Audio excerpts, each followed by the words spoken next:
दोस्तों कल हमने जो देखा था वो जो है वो क्लास 5 का यूनिट नंबर 5 कंजर्विंग अवर एनवायरनमेंट का फर्स्ट पार्ट देखा था, जिसमें पोल्यूशन क्या होता है, कितने टाइप्स होते हैं, एयर पोल्यूशन के बारे में देखा था, ओजोन डिप्लीशन के बारे में देखा था, ग्लोबल वार्मिंग के बारे में देखा था। और उसके बाद हमारा एक चैप्टर एयर पोल्यूशन का रह गया था, एसिड रेन, तो वो देखेंगे आज। वाटर पोल्यूशन देखेंगे और हम इसको कैसे प्रिवेंट कर सकते हैं, वो चीज़ें सब कुछ यहाँ पे डिस्कस करेंगे। ठीक है, तो आपके लेवल से पढ़ाने की कोशिश करूँगा। देखिए, एसिड रेन यानी क्या होता है, रेन यानी क्या होता है, बारिश। बारिश आती है उसको हम बोलते हैं सिंपली रेन। पर एसिड रेन क्यों बोला जाता है? तो जब गाइज वो जो रेन होता है यानी जो बारिश होती है, देखिए एसिड तो आपको पता होगा, जो टॉयलेट क्लीनर्स होते हैं इसमें एसिड्स होता है। आपने बहुत बार देखा होगा कि एसिड का HCl H2SO4, शायद आपने इसका नाम नहीं सुना होगा, हाइड्रोक्लोरिक एसिड, सल्फ्यूरिक एसिड, ये लेबोरेटरी में यूज़ किए जाते हैं। जब आप बड़े हो जाओगे, 10th क्लास में जाओगे, तब आप लैब में जब एक्सपेरिमेंट करोगे तब आपको इसका यूज़ होगा। तो ये एसिड जो होते हैं ये प्लांट के लिए, मटेरियल के लिए और ह्यूमंस के लिए, सबके लिए जो है वो ख़राब होते हैं। ख़राब यानी किस सेंस से? अब देखिए, एसिड जो होता है, आपने बहुत बार ऐसा इंसिडेंट देखा होगा कि किसी ने किसी के चेहरे पे एसिड फेंक दिया तो उसका चेहरा जो है वो जल जाता है। तो ये जो रेन होता है, तो क्या होता है, एसिड रेन सबसे पहले कैसे बनता है वो हम डिस्कस करेंगे। तो बहुत सारी, देखिए जो अर्थ है यानी हमारी अर्थ पे बहुत सारी, हमारी सिटी की बात करेंगे तो बहुत सारी फैक्ट्रीज है, बहुत सारी व्हीकल्स है। इससे क्या निकलता है, तो पोल्यूशन निकलता है, बहुत सारा पोल्यूशन निकलता है। अब पोल्यूशन निकलता है तो इसमें मेनली होता है NO2 यानी नाइट्रोजन डाइऑक्साइड और सल्फर डाइऑक्साइड, ये मेन रिस्पॉन्सिबल होते हैं एसिड रेन के लिए। और यहाँ पे हमारा C होता है, यहाँ पे वाटर साइकिल बनती है, यानी C इवेपोरेशन होता है पानी का, यानी पानी का जो है वो वेपर्स में कन्वर्ट होता है, ऊपर जाने के बाद वो ठंडा होता है और फिर से वाटर वेपर जो है ठंडे होने के बाद बारिश रेन के माध्यम से जो है वो हमारे अर्थ पे गिरता है। तो और यहाँ पे क्या हो रहा है, वाटर का, एयर का पोल्यूशन हो रहा है, यानी फैक्ट्रीज से बहुत सारा पोल्यूशन निकल रहा है, व्हीकल से पोल्यूशन निकल रहा है। तो ये जो पोल्यूटेड गैसेस होती है ये ऊपर जाके ये जो वाटर वेपर है, यानी जो वाटर का इवेपोरेशन होकर ऊपर गई है, तो ये सब जमा हो जाता है, यानी वाटर वेपर और ये गैसेस। अब मेनली गैसेस आपको इतना याद रखने की जरूरत नहीं, पर आपको याद रखना आता है तो NO2 SO2 मेन रिस्पॉन्सिबल होता है। यहाँ पे वाटर वेपर के साथ क्या होता है, इनका कॉम्बिनेशन होता है और यहाँ पे बन जाता है एसिड। अब जो NO2 होता है ये HNO3 एसिड बनाता है, यानी नाइट्रिक एसिड। ये ज़्यादा हो गया आपके लिए, पर याद रखो तो रख सको। SO2 से बनता है H2SO4 यानी सल्फ्यूरिक एसिड। तो ऊपर जो रेन बनना चाहिए था, पानी बनना चाहिए था, तो वो क्या बन गया, एसिड बन गया। और जब वो एसिड हमारे सिटी पे गिरता है, हमारे अर्थ पे गिरता है, तो हम उसको क्या बोलते हैं, एसिड रेन। तो कैसे बनता है, जो फैक्ट्रीज होती है इससे जो गैसेस निकलती है, हार्मफुल गैसेस, और जो वाटर वेपर्स होती है वो ऊपर जाके कंबाइन होते हैं। कंबाइन होने के बाद उसका एसिड में कन्वर्शन होता है और वो अर्थ पे गिरते हैं और उसे हम क्या बोलते हैं, एसिड रेन। तो एसिड रेन समझ में आ गया। अब इसका इफेक्ट कैसे होता होगा, देखिए एसिड का तो, अगर हम खड़े हैं, एसिड रेन हुआ, हमारे बॉडी पे गिरा, तो हमारे बॉडी पे रैशेस आएंगी, बहुत सारी जो है वो बॉडी पे प्रॉब्लम आएंगी। प्लांट पे गिरेगा तो प्लांट जो है वो आपको देखने को मिलेगा कि करप्ट हो गए, यानी वो भी सूख जाएंगे, यानी ख़राब हो जाएंगे। मटेरियल यानी किसी बिल्डिंग पे एसिड अगर गिरता है, जैसे ताजमहल हो गया, तो ताजमहल जो है वो काला गिर गया इस एसिड रेन की वजह से। तो इसके जो इफेक्ट होते हैं इस प्रकार से वो इफेक्ट होते हैं। समझ में आ गया?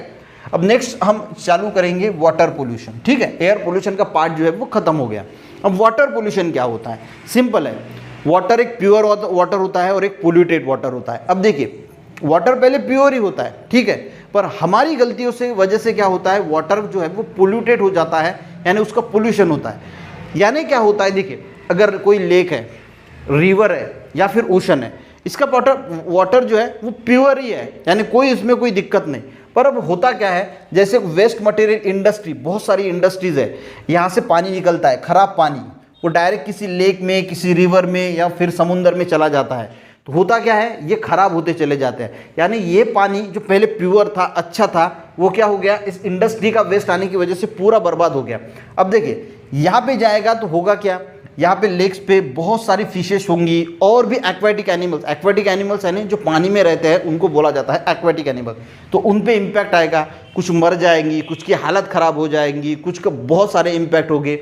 वैसे अगर इंडस्ट्री का फॉर्म यानी जो फर्टिलाइज़र, देखिए जो एरिया हम एग्रीकल्चर वाला एरिया होती है उसमें बहुत ज़्यादा फर्टिलाइज़र पेस्टिसाइड का यूज़ किया जाता है, वो ज़मीन पे गिरते हैं। जब बारिश होती है तो बारिश के साथ वो पानी बह के इस लेक में, रिवर में, ओशन में चला जाता है। तो फर्टिलाइज़र जो होते हैं, पेस्टिसाइड जो होते हैं, वो भी बह के इस लेक में आ जाता है, रिवर में आ जाता है, ओशन में आ जाता है। सीवेज यानी जो हमारे घर के बाहर जो गटर लाइन्स होती है, तो गटर का जो पानी होता है वो इसमें चला जाता है। हॉस्पिटल का जो ख़राब पानी होता है वो इसमें चला जाता है।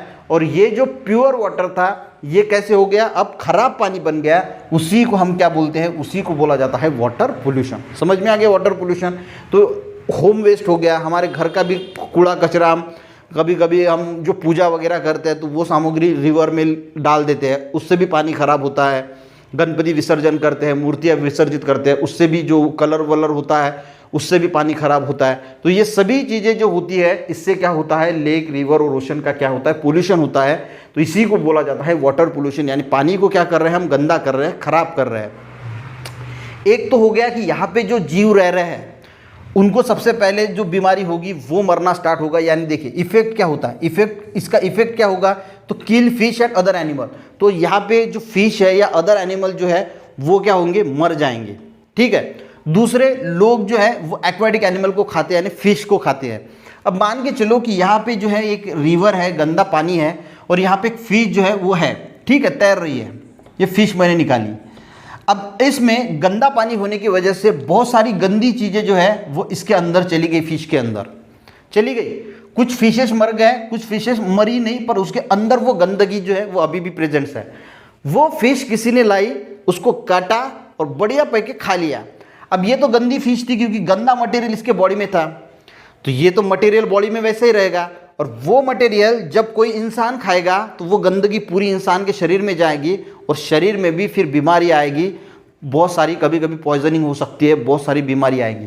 तो ये भी एक प्रॉब्लम होता है कि जो एक्वाटिक एनिमल होते हैं उन पे भी इम्पैक्ट गिरता है और वो जो खाते हैं उन पे भी इम्पैक्ट गिरता है। ये हो गए दो इम्पैक्ट यानी इफेक्ट। ठीक है।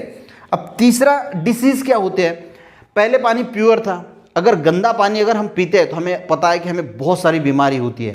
तो पानी में जो है वो ये अगर गंदा पानी है तो अलग अलग प्रकार के जर्म्स डेवलप होते हैं, यानी बैक्टीरिया डेवलप होते हैं, जो हमें डिसेंट्री यानी जो हमें डिसेंट्री लगती है, यानी संडास लगती है, जॉइंडिस होता है, या फिर टाइफाइड जो होता है वो किस वजह से होता है, गंदा पानी पीने की वजह से जो होता है। अगर यहाँ पे ये पोल्यूशन वाला वाटर अगर हम पीते हैं तो हमारी भी तबीयत खराब हो जाएंगी, डिसीज़ हमें बहुत सारे होंगे। तो ये क्या है, उसका इफेक्ट है एनिमल के ऊपर। समझ में आ गया। अब समझते हैं हम कि हम जो वाटर पोल्यूशन है और एयर पोल्यूशन है इसको कंट्रोल करने के लिए हम क्या कर सकते हैं। अगर मैं आपसे क्वेश्चन पूछूं कि आप एयर पोल्यूशन और वाटर पोल्यूशन को कम करने के लिए आप क्या क्या स्टेप्स कर सकते हैं, आप क्या कर सकते हैं, ज़रा थोड़ी देर सोच के वीडियो को पॉज कीजिए और थोड़ी देर मन में सोचिए कि हम क्या क्या कर सकते हैं जिससे वाटर पोल्यूशन भी कम हो और एयर पोल्यूशन भी जो है वो कम हो सकता है। तो यही पॉइंट यहाँ पे हमने डिस्कस किए हैं कि क्या क्या हम जो है वो कर सकते हैं। देखिए, our role in controlling air and water pollution, हमारा क्या रोल है, हम क्या कर सकते हैं। देखिए, गवर्नमेंट जो काम कर रही है वो कर रही है, सभी लोग अपना काम कर रहे हैं, पर हम हमारी तरफ से क्या कर सकते हैं तो उस पर डिस्कस करेंगे। देखिए, सबसे पहला आपका जो पॉइंट है वो है पब्लिक ट्रांसपोर्ट का यूज़ करना। पब्लिक ट्रांसपोर्ट यानी देखिए, हमारे घर में जो कार होती है वो हमारी ओन होती है, इसमें कोई भी आके बैठ नहीं सकता। पर जो बसेस होती है, एसटी बसेस होती है, इसमें कोई भी जाके बस बैठ सकता है। अब देखिए, 4 लोगों के लिए अगर हम कार का इस्तेमाल करेंगे, अपनी खुद की कार का कहीं जाने के लिए, तो वो भी उतना ही पोल्यूशन कॉज करेंगे। और बस जो है वो 100 150 लोगों को लेके जाती है, तो वो उससे थोड़ा ज़्यादा पोल्यूशन जो है वो कॉज करेगी। समझिए, तो अगर हम हमारी घर की कार अगर ऐसे 20 कार अगर इस्तेमाल में आती है तो वो कितना पोल्यूशन करेंगी, और वो 20 कार में जो लोग हैं वो एक बस में बैठ सकते हैं, तो पोल्यूशन क्या होगा, कम होगा। कैसे होगा, क्योंकि 20 कार जो पोल्यूशन कर रही थी वो सिर्फ एक एसटी करेगी, तो 20 कार के कंपैरिजन में एक एसटी कम पोल्यूशन करेगी। तो हमें पब्लिक ट्रांसपोर्ट का ज़्यादा से ज़्यादा इस्तेमाल करना चाहिए, ना कि हमारी ओन व्हीकल्स का। इससे क्या होगा, एयर पोल्यूशन जो है वो कंट्रोल होने के लिए मदद करेगी। इसके अलावा अगर आपको कहीं पास में ही जाना है तो आपकी जो 2 व्हीलर्स होती है उसका यूज़ ना करें, उसके बजाय वॉकिंग चलते चलते जाए। अगर पास में कोई दुकान है तो हम क्या करते हैं, गाड़ी निकालते हैं और वहाँ से जल्दी चले जाते हैं कुछ लाने के लिए, तो वो ना करें। पैदल पैदल जा सकते हैं, उसके अलावा साइकिलिंग करके जा सकते हैं, तो इससे कोई पोल्यूशन नहीं होता। वॉकिंग से ना साइकिलिंग से कोई पोल्यूशन होता है क्या, नहीं होता है। तो गाड़ी का पेट्रोल भी बचेगा, और उसके साथ पोल्यूशन भी कम होगा और आपकी एक्सरसाइज भी होगी। तो तीनों चीज़ें हो जाएगी। तो पहला पॉइंट समझ में आ गया कि पब्लिक ट्रांसपोर्ट का यूज़ करना है और इंस्टेड ऑफ टू व्हीलर का यूज़ करते कहीं जाने के लिए हम आसपास जाना है तो वॉकिंग या साइकिलिंग करके जा सकते हैं। तो इससे पेट्रोल की भी बचत होगी और पोल्यूशन भी कम होगा और आपकी एक्सरसाइज भी हो जाएगी। उसके बाद दूसरा पॉइंट है, देखिए हम क्या यूज़ करते हैं, कोल यूज़ करते हैं, पेट्रोल यूज़ करते हैं। कोयला जो है वो जलाने के लिए यूज़ किया जाता है, पेट्रोल गाड़ी को चलाने के लिए यूज़ किया जाता है। या फिर अगर हम कोयले की बात करें तो जो थर्मल पावर स्टेशन होते हैं जहाँ पे इलेक्ट्रिसिटी बनती है वो कोयले से बनती है। तो ये कोयला या पेट्रोल, अब देखिए आपने देखा होगा कि अब जो इलेक्ट्रिक व्हीकल्स आ गई वो चार्जिंग वाली, बराबर है, तो वो पोल्यूशन करती है क्या? वो बिल्कुल पोल्यूशन नहीं करती, उससे कोई गैस वगैरह कभी निकलता ही नहीं। पर इसके अलावा यानी पेट्रोल के अलावा हम जो है वो सोलर एनर्जी पे जो इक्विपमेंट है यानी सोलर एनर्जी वाली व्हीकल्स या सोलर एनर्जी पे इलेक्ट्रिसिटी बनेगी और वही इलेक्ट्रिसिटी हम यूज़ करेंगे हमारे व्हीकल्स में, तो चार्जिंग भी हो जाएंगी, यानी कोई पोल्यूशन की प्रॉब्लम नहीं। कोल और पेट्रोल के बजाय हम जो सोलर एनर्जी है, विंड एनर्जी है, इसका अगर इस्तेमाल करेंगे तो पोल्यूशन क्या होगा? अपने आप कम हो जाएगा। ये हो गया दूसरा पॉइंट, ठीक है। अब तीसरा है इंस्टॉलिंग मशीन। अब कुछ फैक्ट्री जो होती है उसमें से धुआं निकलता है तो उसको फिल्टर किया जा सकता है। जैसे गाड़ी से भी जो धुआं निकलता है या फिर मशीन फैक्ट्री जो है इसमें से जो धुआं निकलता है, तो उस धुआं निकलने से पहले अगर हम कोई फिल्टर बैठा ले, उसको हम मशीन बोलते हैं, तो वो फिल्टर करेगा और जो हार्मफुल गैसेस होते हैं वो वहाँ से नहीं निकलेंगी या आपके व्हीकल्स के नहीं निकलेंगी। तो वो हार्मफुल जो स्मोक होता है उसका कन्वर्जन करेगा हार्मलेस स्मोक में, यानी जो घातक स्मोक होता है उसका कन्वर्जन किस में करेंगे? बिगर घातक, यानी वो हमें कोई भी हार्म नहीं पहुँचाएंगे, ऐसे धुएं में इसका कन्वर्शन होगा। तो ऐसी हम मशीन जो है वो इंस्टॉल कर सकते हैं हमारे के व्हीकल्स में या फिर जो इंडस्ट्री होती है वहाँ पे। इससे भी क्या होगा? एयर पोल्यूशन कम हो जाएगा। नेक्स्ट बात करते हैं, ये तो मोस्ट इंपॉर्टेंट है, प्लांटिंग ट्रीज। जितना ज़्यादा ट्रीज का प्लांटेशन करोगे उतना ज़्यादा कार्बन डाइऑक्साइड जो होता है वो जो फोटोसिंथेसिस के लिए ले लेती है। तो प्लांटेशन अगर जितना ज़्यादा करोगे, उसी लिए क्या करते हैं गवर्नमेंट बहुत ज़्यादा मुहिम चलाती है कि प्लांट लगाओ, प्लांट लगाओ, बर्थडे के दिन एक प्लांट लगाओ। किस लिए होता है? एयर पोल्यूशन को कम करने के लिए। और कंजर्विंग अवर फॉरेस्ट, यानी फॉरेस्ट को भी कंजर्व करना है। फॉरेस्ट अगर आप कंजर्व नहीं करोगे, तोड़ डालोगे, तो पोल्यूशन फिर तो जो है वो CO2 एब्जॉर्ब नहीं होगा तो पोल्यूशन होगा। समझ में आ गया? ये हो गया चौथा पॉइंट। उसके बाद है सीवेज ट्रीटमेंट। देखिए सीवेज यानी क्या होता है? गटर की जो हमने वाटर पोल्यूशन में देखा, जो सीवेज यानी गटर का पानी होता है वो डायरेक्ट किसी रिवर में छोड़ दिया जाता है या फिर किसी लेक में छोड़ दिया जाता है, तो वाटर पोल्यूशन होता है। तो इसका ट्रीटमेंट करना, ट्रीटमेंट यानी इसमें जो हार्मफुल सब्सटेंस होते हैं वो निकाल लेना और वो जो पानी प्योर करके प्यूरिफाई करने, जैसे आरओ के प्लांट्स लगे होते हैं वैसे वेस्ट वाटर के भी प्लांट लगते हैं। जो आरओ यानी रिवर्स ऑस्मोसिस, आप पानी पीने के लिए वो जो पानी आता है वो शुद्ध पानी आप पीते हैं। तो उसी प्रकार की कुछ फिल्ट्रेशन सिस्टम करके हम इसका सीवेज का ट्रीटमेंट करके उसके बाद वो वाटर बॉडीज में छोड़ेंगे। वाटर बॉडीज यानी रिवर हो गया, लेक हो गया, ओशन हो गया। इससे क्या होगा? रिवर का या ओशन का या किसी भी चीज़ का पोल्यूशन नहीं होगा, क्योंकि हमने जो पोल्यूटेड जो थे यानी जो हार्मफुल सब्सटेंस थे वो पहले ही निकाल लिए ट्रीटमेंट करके, और पानी जो है उसमें रिवर में, लेक में या ओशन में छोड़ दिया। तो क्या होगा? वहाँ का पोल्यूशन नहीं होगा, फिशेस नहीं मरेगी, हम पे भी कोई इम्पैक्ट नहीं होगा। ठीक है, ये पॉइंट भी समझ में आ गया। उसके बाद है यूज़ 4RS सिस्टम। अब ये 4RS सिस्टम क्या है? तो इसके जो स्पेलिंग्स होते हैं वो सभी के R से शुरू होते हैं और इसीलिए हम इसको 4R सिस्टम जो है वो बोलते हैं। ठीक है, अब देखिए पहली है refuse, reduce, reuse and recycle. तो एक एक देखेंगे, इसका भी हम इस्तेमाल कर सकते हैं। देखिए सबसे पहली है रिफ्यूज। अब रिफ्यूज यानी क्या होता है? देखिए रिफ्यूज का मीनिंग क्या होता है? नो, किसी को नो बोल देना। यानी मान के चलो कि आपको कोई पेंसिल मांगने के लिए आया, तो आपने सीधा बोल दिया कि मेरे पास पेंसिल है पर मैं नहीं दूंगा, मुझे नहीं देना है, तो उसको बोला जाता है रिफ्यूज। आपके मम्मी ने आपको कोई काम बोला, आपने बोला नो मैं नहीं करूंगा, करना चाहिए पर आपने बोला नो, तो ये क्या हो गया? रिफ्यूज हो गया, एकदम रिफ्यूज, नहीं बोल दिया, तो उसको बोला जाता है रिफ्यूज यानी से नो। अब आपको नो किसको बोलना है? तो जो हम प्लास्टिक यूज करते हैं तो उसको नो बोलना है। जो भी प्लास्टिक की चीजें हम यूज करते हैं उसके अलावा अगर हम कोई दूसरी चीज यूज करते हैं तो उसको एस बोलना है और इसको नो बोलना है, कि हम प्लास्टिक की चीजें यूज ही नहीं करेंगे, यानी रिफ्यूज कर दिया हमने हमारी जिंदगी से प्लास्टिक को, तो उसको क्या बोला जाएगा? रिफ्यूज। तो यूज क्लोथ ब्लैक, तो उसकी जगह पे हम क्या यूज करेंगे? क्लोथ वाली बैग यूज करेंगे। जो कुछ भी प्लास्टिक को अल्टरनेटिव होगा वो चीजें जो है वो हम इस्तेमाल में लाएंगे, तो उसको बोला जाएगा रिफ्यूज यानी से नो, बिल्कुल नहीं, हम प्लास्टिक का यूज बिल्कुल नहीं करेंगे। ठीक है, उसके बाद होता है रिड्यूस। अब रिड्यूस का मतलब क्या होता है? रिड्यूस करना यानी कम करना। अब यूज़ तो करना है, अब कभी कभी ऐसी सिचुएशन आती है यूज़ तो करना ही पड़ता है, पर यूज़ करेंगे पर जितना हो सके उतना कम यूज़ करेंगे, उसको क्या बोला जाएगा, रिड्यूस। यानी देखिए अब रिड्यूस में क्या होगा, reduce the use of harm to environment. अब कैसे कम कर सकते हैं, अब देखिए अगर आप, मेरे पास ये पेन है, ठीक है, तो जितना ज़्यादा हो सके मैं उसको ही चलाऊंगा। अगर मुझे लगा कि नहीं ये अच्छा या पड़ा रहा कहीं पे, मैंने दूसरा हर महीने दूसरा लाया, तो ये ऐसे ही पड़ा रहेगा, तो ये कहीं ना कहीं वेस्ट मटेरियल में जाएगा। तो जितने दिन ये हो सकता है मैं इसका ही इस्तेमाल करूंगा, दूसरी चीज़ परचेस ही नहीं करूंगा। तो क्या होगा, वो चीज़ परचेस नहीं की और यही चीज़ में इस्तेमाल कर रहे हो, तो रिड्यूस किया मैंने, यूज़ को रिड्यूस किया यानी कम किया। समझ में आ रहा है आपको, यानी यूज़ जो है वो कम करना है। यानी प्लास्टिक बोतल का अगर आपको 2 प्लास्टिक बोतल परचेस करनी है तो एक ही प्लास्टिक बोतल परचेस करना और उसी से ही जो है वो कहीं पे अगर पानी मिलता है तो उसमें फिलअप करना और वही पीना। तो आपने क्या किया, रिड्यूस किया, यूज जो है वो रिड्यूस किया। तो रिफ्यूज यानी बिल्कुल मना कर देना, कोई भी चीज़ करना ही नहीं। और रिड्यूस यानी क्या होता है, वो यूज़ कम करना, ऐसी चीज़ें जो एनवायरनमेंट को हार्म पहुंचाती है उसका यूज जो है वो बिल्कुल कम करना, उसको क्या बोला जाएगा, रिड्यूस। तीसरा आता है रीयूज। रीयूज यानी कैसे, देखिए आपके कपड़े होते हैं जो होते हैं, आप बड़े होते जाते हो तो आपको जो आपके कपड़े होते हैं वो आते नहीं, फिट नहीं बैठते, आपको छोटे होते हैं, तो उसको हम किसी दूसरे को दे सकते हैं। तो दूसरा क्या कर सकता है, उसका रीयूज कर सकता है। जो बुक्स होती है उसका भी हम रीयूज कर सकते हैं, यानी रफ के लिए रीयूज कर सकते हैं। कुछ जो प्लास्टिक मटेरियल है उसका भी रीयूज कर सकते हैं, जैसे प्लास्टिक की वाटर की बोतल है, आपने परचेस की 20 रुपए की, पानी पिया फेंक दी, तो उसको रीयूज किया जा सकता है, वो फिर से आप उसमें पानी फिल करके पीने के लिए इस्तेमाल कर सकते हैं।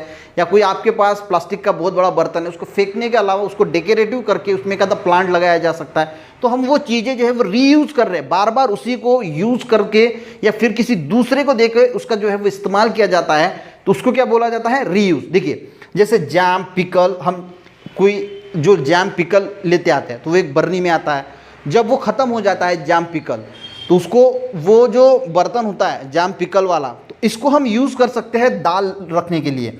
आपने देखा होगा कि आपके घर में आपकी मम्मी जो है वो जैम पिकल जो खाली वाली हो जाती है तो उसी बर्तन का इस्तेमाल फिर दाल वगैरह के लिए किया जाता है। वॉशिंग मशीन का जो पानी होता है वो वैसे ही वेस्ट चला जाता है, तो उसको हम रीयूज़ कर सकते हैं टॉयलेट के लिए। टॉयलेट के लिए तो कौन सा भी पानी चलता है। जो वेजिटेबल वगैरह वॉश करने के लिए हम वाटर यूज़ करते हैं तो वो वाटर वैसे ही वेस्ट चला जाता है, तो उसको हम यूज़ कर सकते हैं प्लांट को देने के लिए।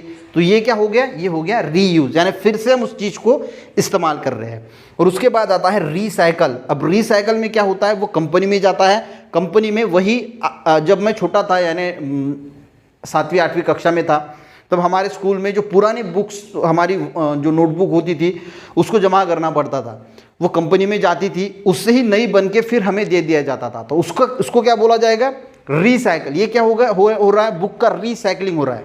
तो ऐसी जो प्रोसेस होती है वो रीसाइकलिंग, ये भी वेस्ट मटेरियल जो है वो कम करने में काम आती है। जैसे देखिए प्लास्टिक बोतल है, आपने फेंक दी, वो तो कचरे में चली गई। अब कचरे वाला आपने देखा होगा कि कुछ लोग प्लास्टिक चीज़ें जो है वो ग्लास की चीज़ें जो है उठाते हैं, उसको बेचते हैं, वो फिर से कंपनी में जाता है और उसी प्लास्टिक से फिर से दूसरी प्लास्टिक की चीज़ें बन के आती है। इससे क्या होता है, आपको पता होगा कि प्लास्टिक जो है ये यानी इसका डिसइंटीग्रेशन नहीं होता, वो डिकम्पोज नहीं होता। डिकम्पोज यानी अगर हम कोई अगर ये ले ले, प्लांट मटेरियल ले ले तो उसका खाद बन जाता है, कंपोस्ट बनता है, पर प्लास्टिक मटेरियल तो करोड़ों साल वैसे पड़ा रहता है, तो वो चीज़ें एनवायरनमेंट को ख़राब करती है।